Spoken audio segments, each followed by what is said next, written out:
The reason that this was not the right relationship for you is because this is somebody who is an avoidant, right? Who's somebody who's not really able to provide to you the emotional intimacy that you're looking for in a partner. At what point in the relationship? Because obviously, you don't just throw in the towel immediately, right? Like in any relationship, you try to see, like, okay, can this be fixed? What can we do here? At what point do you think that ran out where it was like, there's nothing I can do? There's no hope here. When was that clear After a and year and a prevalent? yeah, after a year and a half of couples therapy, And how which far into the relationship was couples therapy? I would say year 3.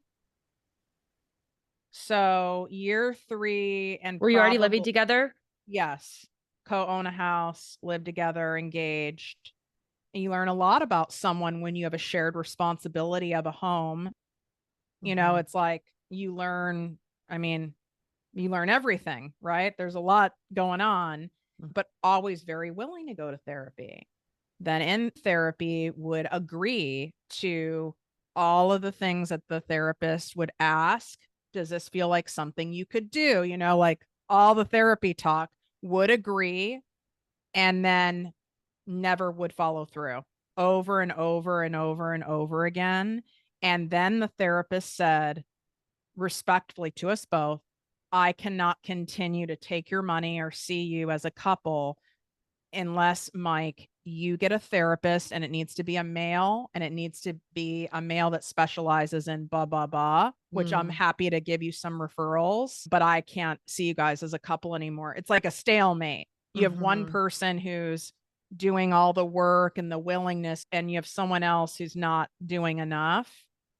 And he, of course, promised in the session to do all this. This is someone who has the money and amazing insurance, so there's no excuse, and never did it. And it was Mhm, devastating.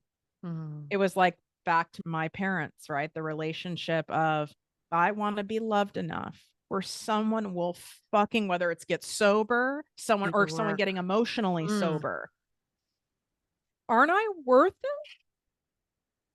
Worth it? Like, you have something really great here. Like, aren't I worthy of this? Ah, come on. And I get it now. It's because they don't think they're worthy of it. And I know it's not about me, but wow, does it really mimic that and feel that way when you're in it? And as an ACA, we don't really have the highest of expectations. I mean, he could have gone, you know what I mean? Like he could have had a 10% improvement, and that would have been a lot for me, right? I didn't have some expectation that he would go, from a avoidant dismissive attachment to secure attachment, like by the end of the year. Like I was willing to accept a lot of these, whatever you want to call them, like character flaws, dysfunction within him, but he had to at least be trying and taking action, and I wasn't even worth that. And there was the sexual component. He also completely went into avoidance on that. So now I'm disgusting.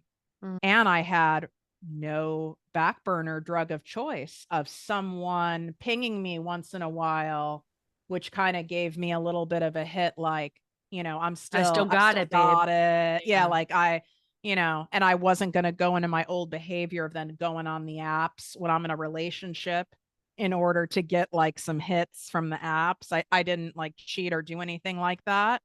I couldn't because I was even afraid to do that because I must be so fucking Mm. disgusting that this person doesn't want to be sexually intimate with me or even like go get therapy or even give me a massage, which was one of the assignments, like a non sexual massage. And so then I was so disempowered, it made it harder for me to leave.